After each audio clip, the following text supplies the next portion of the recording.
ഇന്നലെ വൈകുന്നേരം ചുമ്മാ നടക്കാൻ ഇറങ്ങിയപ്പോണ്ടടാ പെടക്കുന്ന ചാള ഒരു 5 കിലോ അങ്ങ് വാങ്ങിച്ച് പൊരിച്ച് വറുത്ത് കറിയും വെച്ച് മുളകൂട്ട് അടിപൊളി സൂപ്പർ ടേസ്റ്റ്. ഇത് പണ്ട് കഴിച്ച ആ ചാളയുടെ ടേസ്റ്റ്, അതേ ടേസ്റ്റ് ഇതിങ്ങ് പോന്നു. അപ്പോൾ അടിപൊളി. പിന്നെ അടിപൊളി മീൻ മുളട്ടതും ഇങ്ങോട്ടൊഴിക്കാം.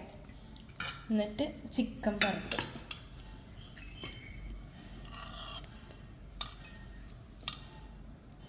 പിന്നെ ലേശം അച്ചാർ. ഇതാണ് നമ്മുടെ ഇന്നത്തെ ഭക്ഷണം. ചിക്കനും അതേപോലെ തന്നെ അച്ചാറും പിന്നെ ഒരു ചാളയും. പൊളിയല്ലേ?